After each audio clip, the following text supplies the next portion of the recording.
Students, in our previous lecture, we have started lesson number 7, that population. So in that we have learned, okay, have completed few topics.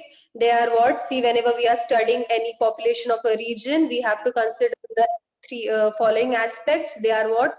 Population growth, population distribution, population density, structure of population. Then we have studied in detail all these aspects. Okay, we studied about the population growth. Okay, then we studied about distribution of population. The factors which are next, we studied the factors which are affecting the population distribution. Okay, the factors which are affecting the population distribution. We studied about the various factors such as physical, economic, political, and social factors which affect the population distribution. Then we studied about the density of population. What is density of population? It is the population of a region upon the area of a region. Okay, it is the ratio of what? It is the ratio of the population of a country to its area is population density. Next is structure of population. So what is structure of population, children? Structure of population is what? A population can be subdivided. A population which can be subdivided into various categories. So by studying them, okay, by studying the correlation between the subdivisions, okay, understanding of structure and quality of population is possible. Okay, we can make different categories. Like I have given you some examples, like how many males are there, how many females are there in a particular region. Amongst them, how many are literate, how many are illiterate, how many children are there, how many adult people are there, how many old people are there. So we can make different categories. We can subdivide it. Then later we studied about the sex ratio. Okay, so here, what is sex ratio, children? It is the ratio of the total number of females upon total number of males into 1,000. Clear, children? So when for every 1,000 males the number of females is less, then the sex ratio is said to be low. Okay, when is the sex ratio said to be low, children? When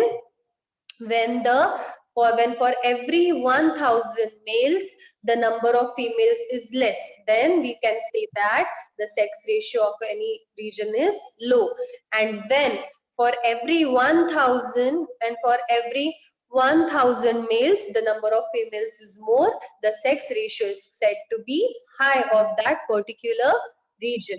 Okay, so today we are going to start with our new topic, that is age structure. Now children, what is age structure over here? For example, in your house, okay, if in your house, if I ask how many people are studying, okay, so how many people are studying in your house? You can tell me there are people, individuals who are studying, okay, and if I ask you, their age, you will tell me their age, that they are about, some are 4 years, some are of 10 years, some are of 14 years, some are of 18, 19, who are your elder brother and sister, who are who are in their college. Okay, so, and if I ask you how many people are working in your family and how many are old people in your house, okay, so here what we are doing, we are again categorizing it. Okay, so whether you have grandparents, are your grandparents still working? Okay, so such questions. Okay, so from that, when I'm asking you all these questions, we get certain answer. Some will say that yes, I have grandparents and they are still working. Some will say no, they are not working.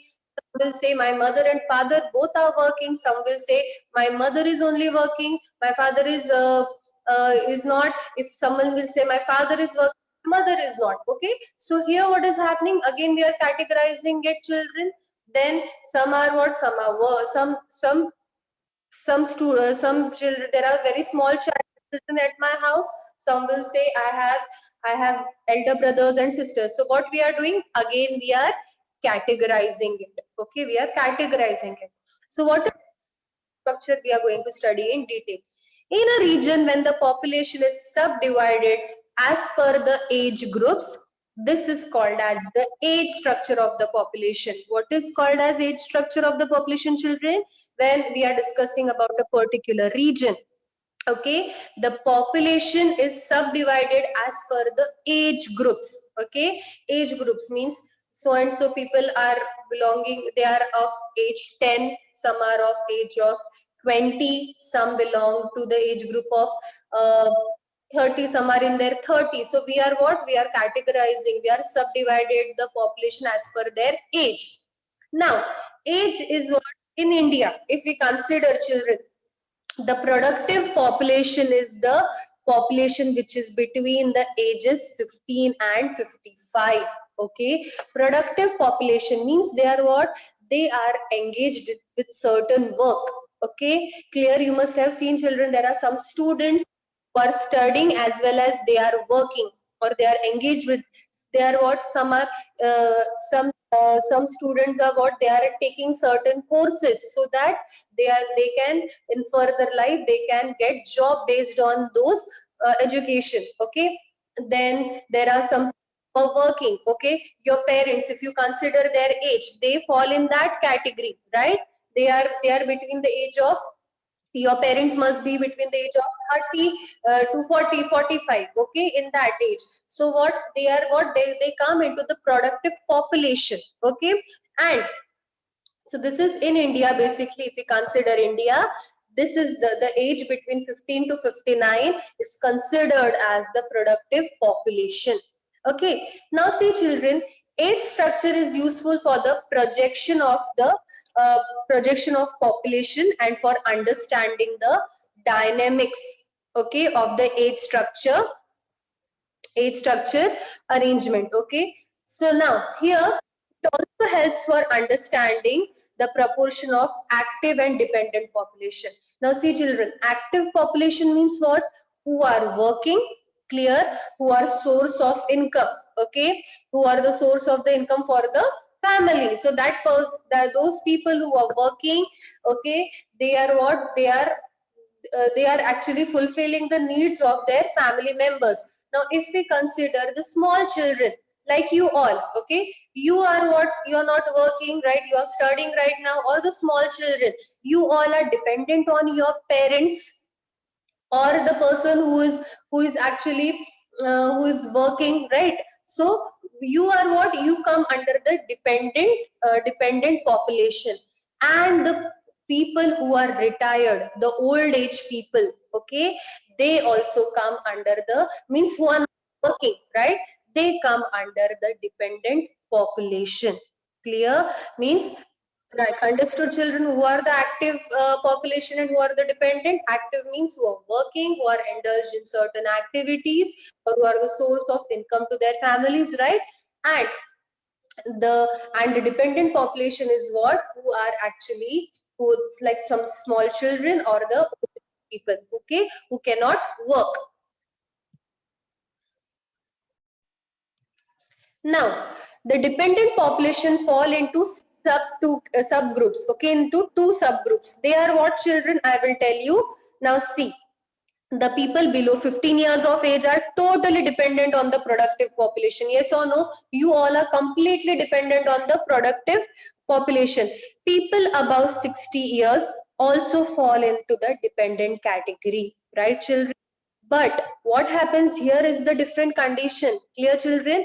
They do fall into the dependent category, but they have the knowledge and they have their experience, right? They were also uh, right now they are what, they are above 60 years. Okay, they are not right now, they are not falling into that category, but once they were also the part of that productive population, right? So because of that, what happens, they have the experience, they have the knowledge, they have the experience of working.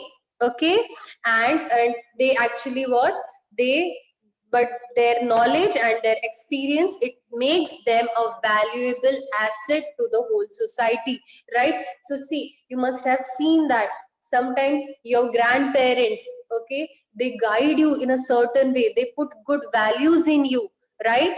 So they are what? All they are really a valuable asset for the whole society, because we actually look up to them. Okay, because they are the one who will taught us good things. Okay, their experience will always help us, right? So that is why they prove to be a valuable asset.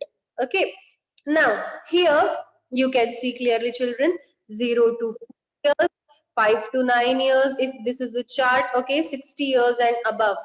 Okay, this is our, you can clearly see, like I was telling you, 15 to 59 years is the productive population, children, over there, which is marked with this color. You can see grayish color, can we say? Okay, then above 60 years is marked with green. Over here, this blue color is from 0 to 4, which is again dependent. Okay, here this is what, here you can see, this is the from age group 0 to 14. This is completely the dependent population. Okay, they are what? They are the dependent population. Okay, now moving ahead, we are going to study about the occupational structure of the population. What is the occupational structure of the population? Right now, studied that there are some people who are working, some are not working. So in this way, we can actually classify the population of a particular region into working and non-working groups. Okay, you all live in a society, right, children? So if you can observe in your surrounding that this much number of people, they are what, they are working, and this much number of people are not working. Okay, so you can classify clearly. So now these people who are not in jobs or profession, despite being in the productive age, come under the non-working group. Now see, children, the people who are not working, right? Even if they are, even if they are falling under the category of 15 to 59, if their age is between 15 to 59, but still they are not working, right? If still uh, they are not into jobs or any professions, okay, they are come under the non-working group. Clear, children? They come under the, they fall into this category of non-working group. Okay, this non-working group is again dependent on the working group. Clear, children? They are what? Even if the people who are falling into the they come under the age of between 15 to 59, and if they are not into any job or into profession, they fall under non-working group. Okay, and because of that, they are dependent on the people who are working. Okay, so if the proportion of working population is higher, if the population, okay, if the proportion of the working population is higher in a region, then the population is termed as industrious, right, children? So see, if we are considering, if we are uh, observing, okay, certain region, so in that, if we see the proportion of the working population, the people who are working is higher in that particular region. So let us consider Badlapur. If Badlapur is having, okay, the people in Badlapur, the ratio or the proportion of the people who are working is higher in this region, so it will be considered as industrious. What it will be considered? This region will be considered as industrial. So such region is going to experience rapid development. Why? Because there are more number of people who are working. Clear, children? The more population is indulged into working. Clear? Next, moving ahead, next is our area of residence topic. Okay, now what is area of residence? Area of residence is what? Now see, children, the population of a region, it again can be divided into two groups. That is as per the area of residence, that is rural population and urban population. Right, children?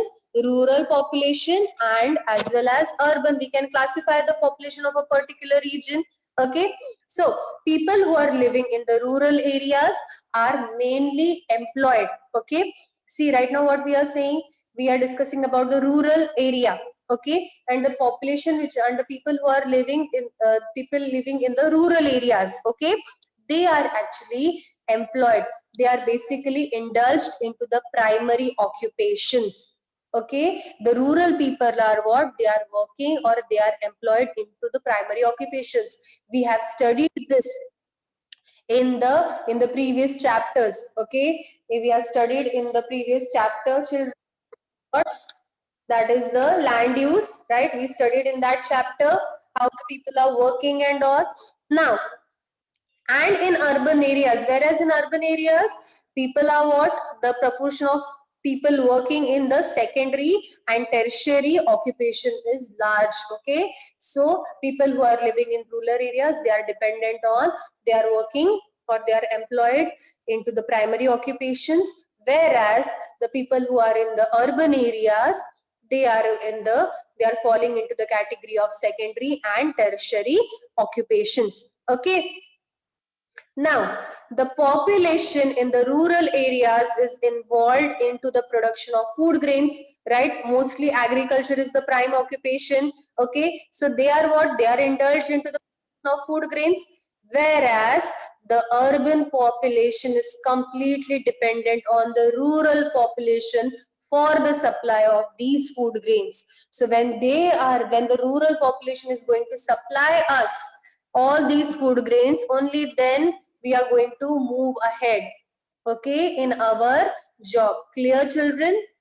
Understood how the urban population is dependent on the rural population? Okay, now moving ahead is a very interesting topic, that is literacy. Now what is literacy, children? We will see.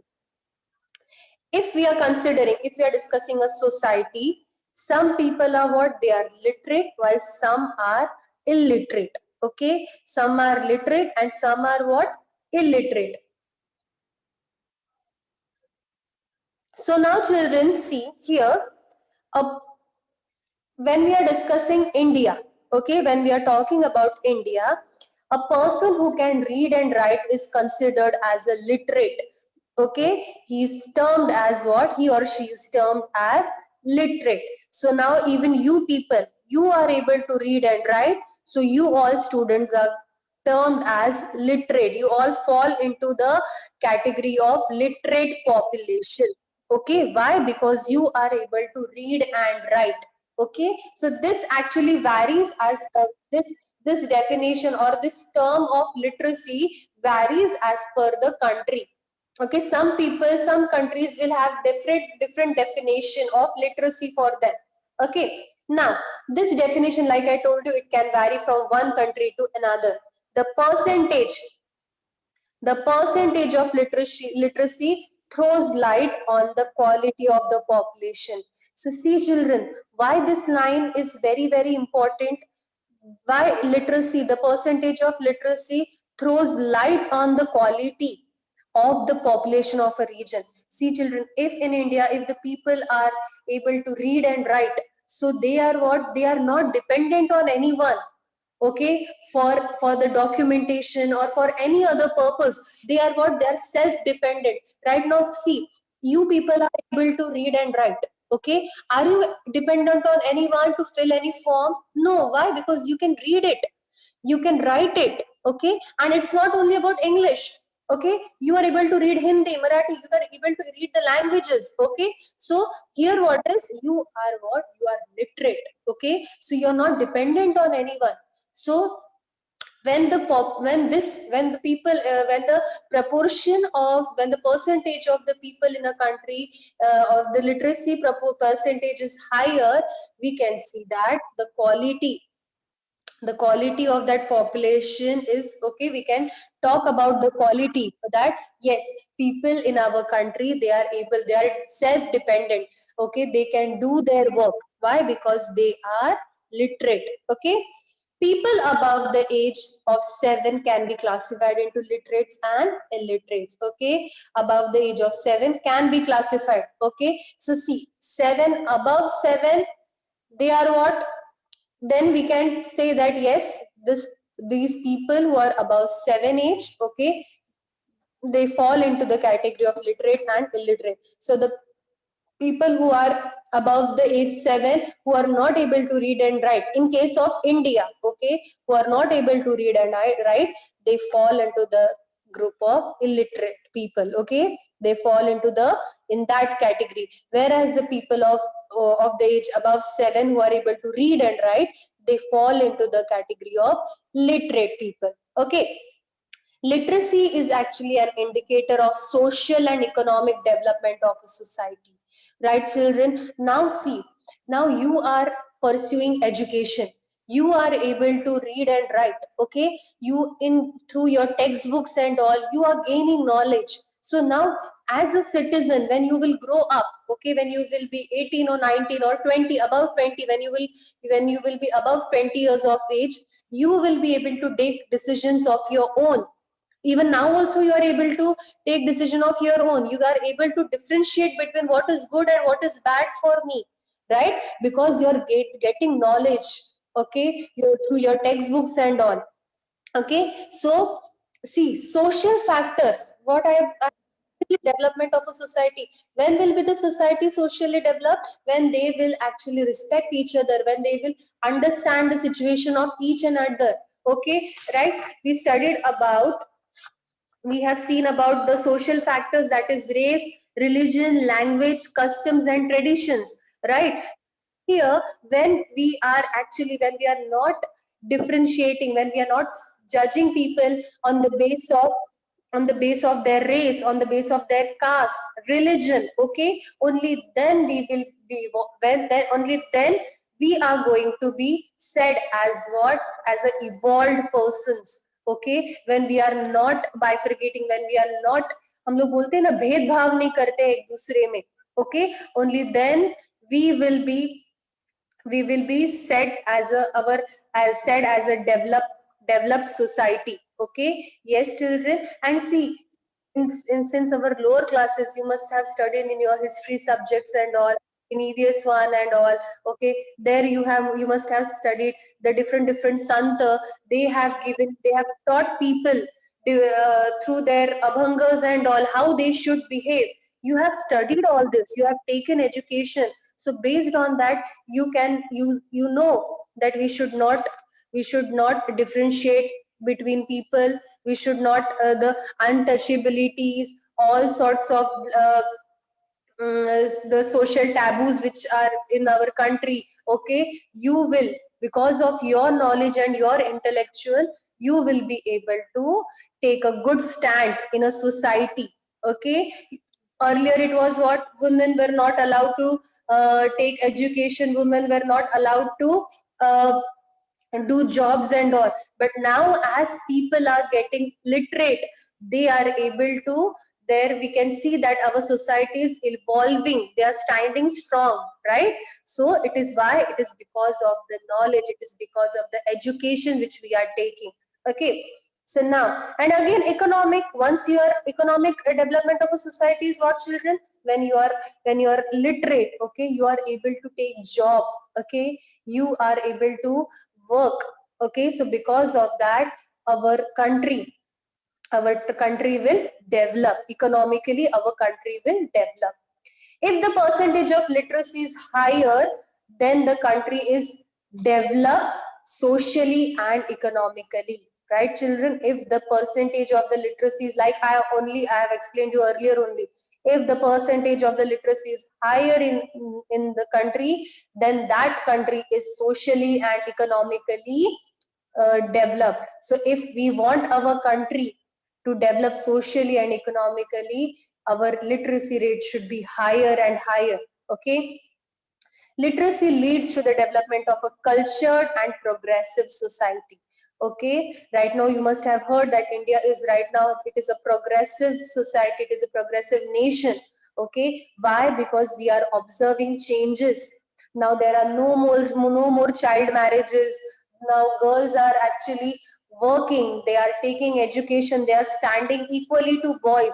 Why, children, always this equality term comes between girls and boys? Because in earlier days they were not having those liberties, okay. Only boys, the boys were allowed to take education. But now what is happening? Girls and boys are equally treated. Okay, even in your families, you can see that your families are what they are treating girls and boys equally. Your brother and sister, both are treated equally. Both are taking education. Both are working. So when such things are happening, the this will lead to the development of the cultured and progressive society. Okay, now next important term is what, children? See, in this picture also you can see literacy leads to achievement, education, passionate, instruction, okay, building. So they are what? Okay, here market driven. All these things, when you are literate, you are able to have so many things in your you will get so many opportunities in your life. Next is migration. Okay, a very very important term, children. Throughout the lockdown period, you must have heard the migrants are moving. Have you all heard this term? Yes or no? You must have heard this in on various news channels that the migrants are roaming, they are moving. Okay, yes. So various people who came for the occupation purpose, for the employment purpose, they went back to their families. Why? Because why the migrants were moving, like when if we consider Mumbai, there were many people who came for the job opportunities and all, they went back. Why? Because there was a complete lockdown. Okay, the offices were shut, the schools were shut, the various shops were shut. Okay, so people were not having food and all. So what they did, they actually went back. There was no source for them. The trains, the transportation, each and everything was shut for them. Okay, so people went back. So you must have heard this term migrants, okay, in the TV channels, right? Okay, so now what is migration, we will study in detail. Okay, now the movement of an individual or a group from one place to another is termed as migration. Moving from one place to another, from one region to another, and then an individual or group of people are moving, okay, from one place to another is termed as migration. So this migration could be for a short period or for long period or for permanently. You must have seen that many people have heard, we are living in Mumbai since 20 to 25 years, so they are not going to their native places. Why? Because they are permanently settled in Mumbai. Okay, so here, so this migration can be for a short period, for long period, or permanently. Marriage, education, business, business transfer, tourism, natural calamity, wars are the reasons why people migrate. And now here this pandemic situation, it was one of the reason why people migrated. Okay, they went back to their native places. Marriage is what, children, you must have seen that because of marriage, some girls from one region to other, they migrate. Okay, right? Then there is for the education purpose, you must have seen that for higher education, when there are if the score is, if one course is not there in your region, okay, and if it is in another city, if it is in another region, then people go to that place. Okay, the students migrate in foreign also. Okay, there are for masters and all, people actually go MS and all, they have to if they want to do that course, they go to foreign countries. Okay, business, for business purpose, for transfer, you must have seen in jobs sometimes there is transfer also, so people migrate because of that. Tourism is also another thing. Natural calamities, we know very well, and wars. Okay, for that situation also. Now see, children, there are many kinds of migrations. Okay, there are different kinds of migrations. Regions from where people migrate show a fall in population. Now see, children, if right now what we have seen in Mumbai, many people were migrating from Mumbai. Okay, they were going out. Okay, they were migrating. What happened because of that? There you can see, I'm just considering Mumbai. Okay, I'm just giving you example of that. So what happened, children? There we have observed fall in population. Why? Because there were people going back to their native places, their origin. Such regions experience a shortage of manpower, obviously. Yes or no? They were facing shortage of power. Now see, if people who were actually working in a firm, they have went to their places, they went back to their original places, native places, then there will be shortage of people, okay, for the work, right? On the other hand, the areas to which they migrate show an increase in population, right? So for example, the people who were living in Mumbai, who came for job opportunities, they went back to their original places. For example, let us consider outside from MP, UP, or other south region. Okay, when they went back to their original places, they have seen rise in population. Why? Because n number of people came back to their original places. So that region, so south region must have experienced what? Let us consider Hyderabad. So people who were living in Mumbai for job opportunities, they came back to Hyderabad. So Hyderabad has seen rise in population. Okay, so also children, we understand from that a strain on public and amenities and facilities. There is what? There is a strain on the public amenities and facilities. Why? The region of Hyderabad has seen increase in population. So when more people came back to Hyderabad, they need more facilities, they need more amenities. Amenities means what? To provide comfort, okay, to have more facilities, okay. So due to migration, the composition of the population also changes. Now see children, over here again, why migration is an important factor, why it affects the distribution of population, why it plays a very important factor, children. Okay, because due to migration there is again a redistribution of population, right children? There is what? There is a redistribution. Yes, because there are 100 people living in Mumbai, we are assuming, children, these are all assumptions. These are like I'm giving you example right now. So these are not facts, sir. Please, they are only assumptions. So don't consider that only 100 people are living. Okay, we know the population. We know there are so many people living in Mumbai. We are just assuming. In mathematics, we assume, right? So here also we are assuming. For example, 100 people are living in Mumbai. 50 went back to Hyderabad in their native places. So there is a redistribution of the population in Mumbai, and there is redistribution of population in Hyderabad, right children? So the structure of population also undergoes change. Clear children? Now, in some countries where the percentage of migrant population is more, job opportunities, good business prospects, the availability of natural resources and economic development are what? Because of these, they are the reason, these are the causes.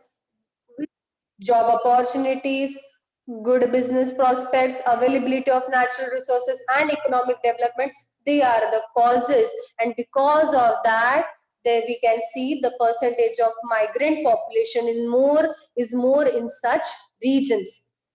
Whereas in the region where there is less, or where there is where there is a less percentage of migrant population, political and social factors. What are the reasons behind it? Political and social factors, economic backwardness. Okay, economic backwardness, these are the reasons. Because of that, we can see low percentage of migrant population. Now, even though the percentage of population is low in India, when compared to the total population, the actual figures are what? They are large in India. Now, children, our next topic is population as a resource. Why, children, population is called as a resource? Resource is what, children? It is like basic definition of resource is what? It is a material or anything which is used for the personal need, to fulfill our needs. So this population is also a resource for us, children. Okay, when we consider population as a resource, it is important for economic, social and cultural development of any country, right children? So when there is highest literacy ratio, when there is highest literacy percentage in any region, we say that that region is a developed, it is in progressive society, that society is progressive society. Okay, there is economic stability, there is social stability, there is cultural development is observed. Okay, so this population is actually a resource for us. Okay, clear? Rather than population numbers, it is the quality of the population. The quality, see, when we buy certain things, we see the quality of that material, right or not children? We see whether it is good, whether it is durable. Okay, whether is it long lasting or not. Okay, clear? We check the quality of that material. So same here, it is the quality of the population of the people who are living in that of uh, which is important. Okay children, what is more important? The numbers are not important, the quality of the people of the population is important. Okay, now along with the percentage of literacy, so when we consider along with the percentage of literacy, sex ratio and age groups, health, education levels, they are all considered while thinking of a population as a resource. So when we have to consider population as a resource, we have to consider about the literacy, about the sex ratio, about the age groups, health, and the education level of that region. Okay, of that population. Now the supply of skilled or unskilled labor depends on the quality of population, right children? Whether the people are employed, whether they are literate, whether they are illiterate. Okay, it depends on the quality of population, whether they are skilled, whether they are unskilled, it completely depends on the quality of the population of a particular region. Okay children, now here,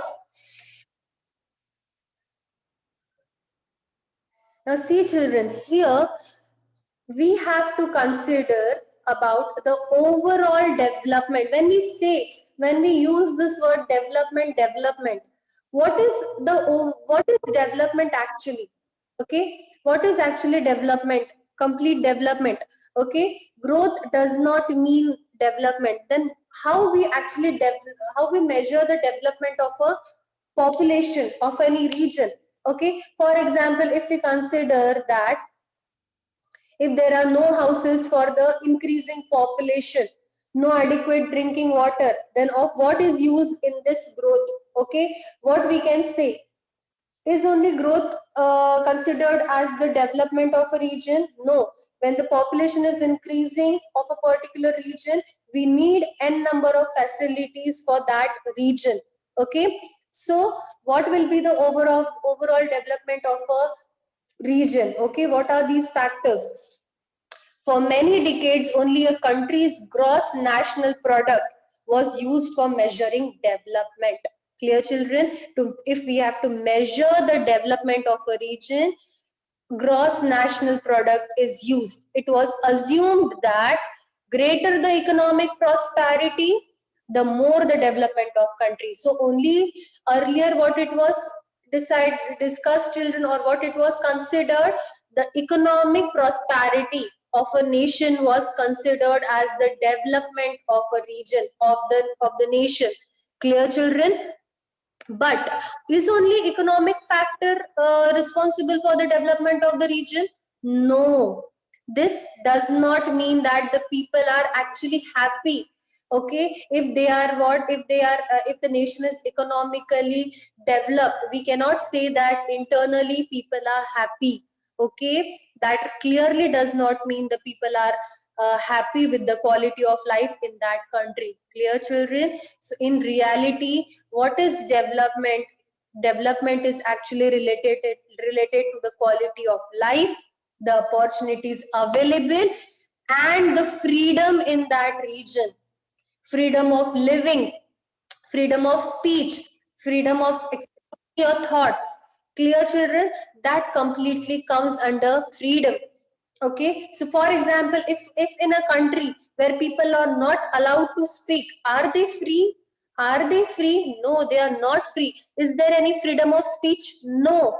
Are there, if there are no opportunities for the people, are they really going to grow as an individual? No. There will be what? There will be, it will be actually like a stationary for them.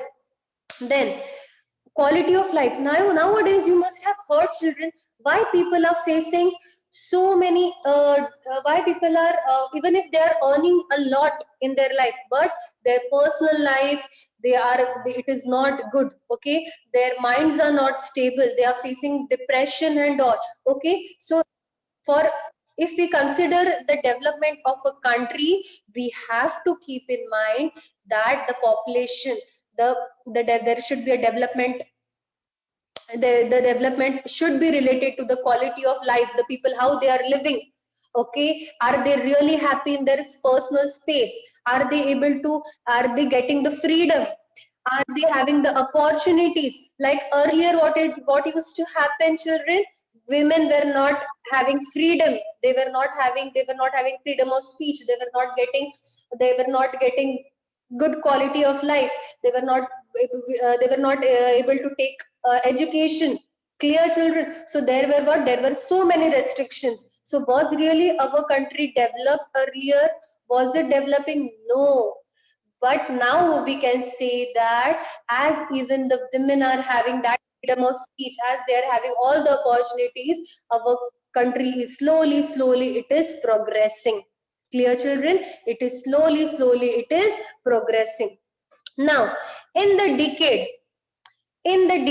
of 1980 to 1990, Mahab ul Haq and Amartya Sen put forth the concept of Human Development Index, that is HDI, Human Development Index.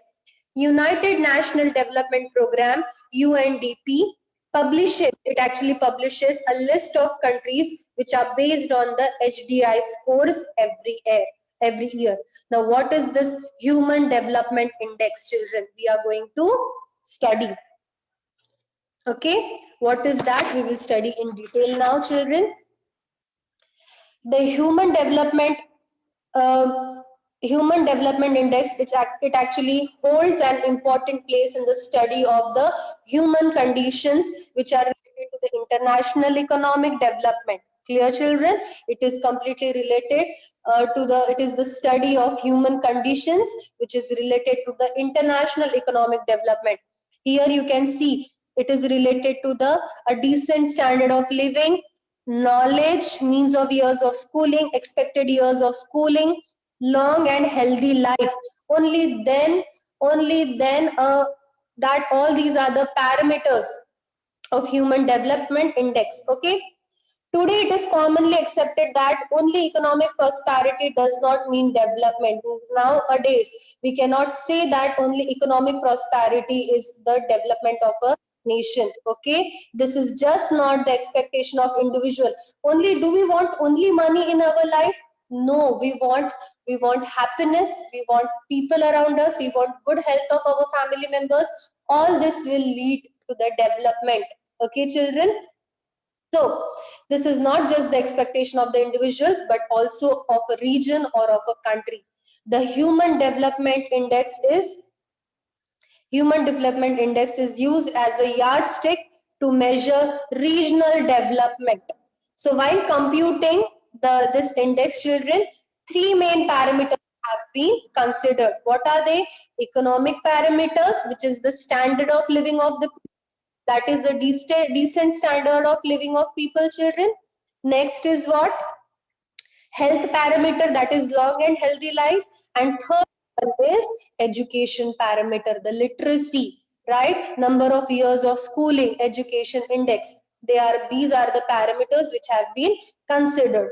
Now, the value of the Development Index, it ranges from 0 to 1. So from 0 to 1, these are the values. On the basis of these values, we are actually judging the countries. Highly developed regions have a value close to 1. Okay, and as the level of development goes down, the value of HDI decreases. Clear, children? when the value of this HDI goes down, goes zero, the value of the HDI, Human Development Index, it decreases. In an area with very little development, the value of this index is close to 0. Clear, children? Okay, so we will stop here now. In the next lecture, we will complete the last remaining topic, that is density of population in Maharashtra. Okay, children? So everyone, we will meet in the next lecture. Thank you so much for attending this lecture.